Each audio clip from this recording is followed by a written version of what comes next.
Happy Wednesday, everyone! Tingnan niyo po yung ginawa ko. Nagprito po tayo ng giniling. Ayan, at the side, iprito natin itong carrots, zucchini, at saka yung onion at garlic.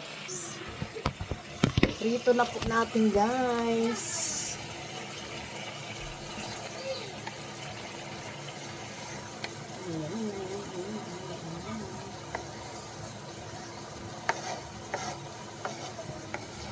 Gilid natin sa iprito. Isama natin yung onion at garlic.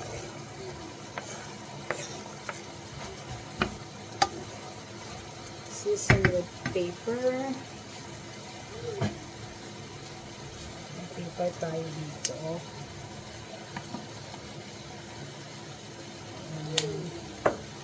At saka yung thyme.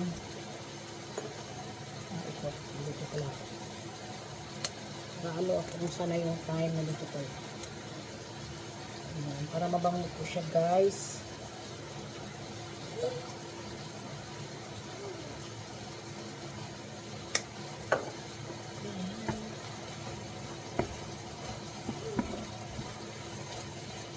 Magawa tayo ng giniling, tapos may mashed potato sa ibabaw. Ito, ayan. Tapos, pagkatapos nitong maluto, i-oven natin siya, guys. Prepare na ako dito ng casserole. Ang oven, ayan. Ayan. Tapos, meron na tayong pang-ulam. Iisang, ano na lang, serve na lang siya. Isang casserole, diba? Meron na tayong pang-ulam. Masustansya, no? Masarap pa. Yan ang giniling, guys, oh. Yan ang oil or butter, yung melted butter, hindi kasi nag-oil na po siya. Ito ay ginamit ko para sa mashed potato. Gusto ko siya gamitin, guys, yung vegetable oil. Yung gusto ko siyang gamitin, guys, yung butter. Yung nakatawag dito na plant aldehyde, it means that vegetable po siya. Natin i-mix yung vegetables, guys. Ayan, yan. Lagyan natin ito ng banana ketchup. Ito, meron ako dito. Wala kasi akong tomato paste. Tapos lagyan natin ito. Ito 2 to 3 tablespoon. Ayan, ubusin na natin ito. Ubus na siya. Ayan, tapos lagyan natin ng konting pangpatamis. Matamis siya, guys, pero lagyan pa rin natin konting pangpatamis lang. Ayan, tapos na, ubos na ang ating banana ketchup.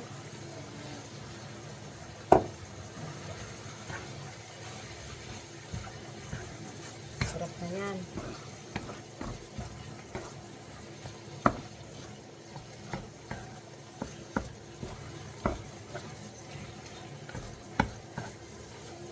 Ang pabalance ng ating banana ketchup, lagyan natin ng half teaspoon ng brown sugar. Ayan, lagyan natin ng brown sugar. Ito, half teaspoon.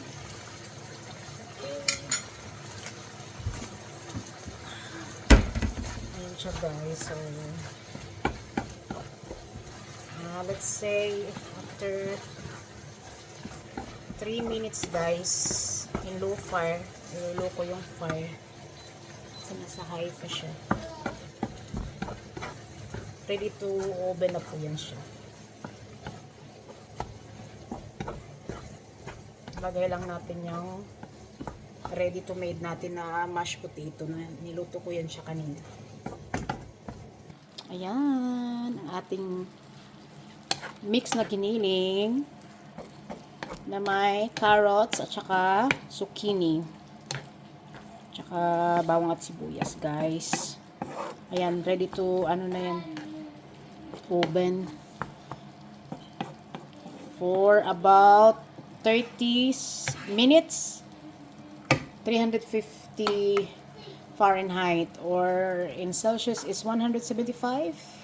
degrees Celsius po guys. So, let's take about 2 minutes again in a low fire in order to cook the vegetables. Hello guys, ilagay na natin ang ating ginisang giniling dito sa ating oven bowl. Ayan guys, kung pwede ba lang ito lahat ay pwede din.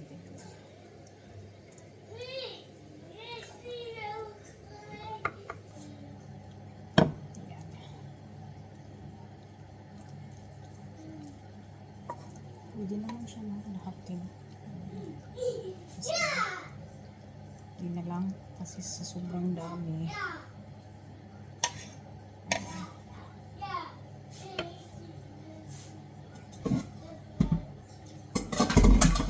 Tapos yung mashed potato. Lagay natin dito sa ibabaw. Ayan, i-spread natin siya.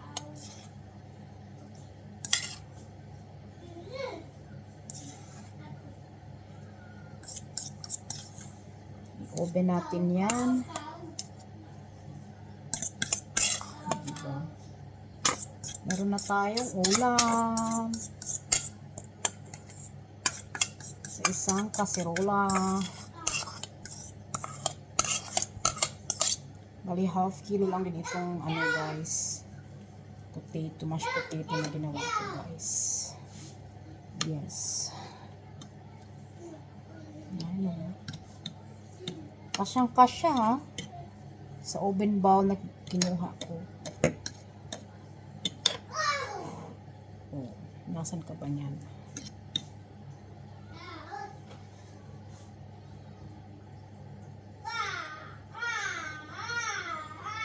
Diba guys? Nilagyan ko pa ng design. May panghapon ng aming pamilya. Ayan o. Init na siya. Ayan, ready na yung oven dyan para dyan sa ating hapunan. So, let's see. Ayan, ready na po yan sa oven. Ayan po ang ating giniling. Nasa ilalim po yan. Yung giniling na with mix. Carrots, zucchini, bawang at sibuyas po. Naginisin natin. Ayan. Yung mashed potato, nilagay natin sa ibabaw. Waiting na lang po tayo sa ating oven. Nag-warm up po tayo ng mga 10 minutes.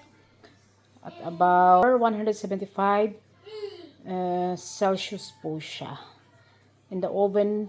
And let's put it for about 20 to 30 minutes po sa oven. Ayan. Ready natin yung dinner. Ayan guys, luto na ang ating giniling.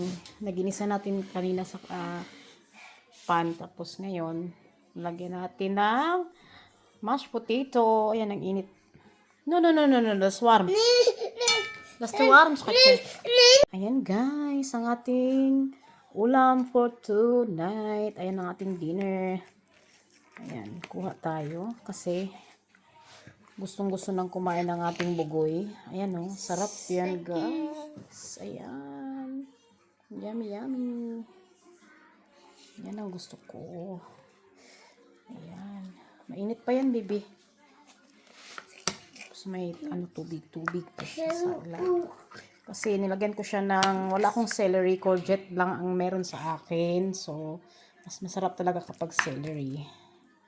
So, okay lang yan. Ayan. In input, may ulam na tayo. Ayan guys. Sarap, diba? Diba? Punta kayo sa party. Yan ang dadalhin nyo. Ayan. Ja, had dat ook lekker vinden, schatje. Lekker, hè? Gaan we dat eten? Maar dat is nog te warm. Ja, dat is nog warm. Ayan guys, kain muna kami guys.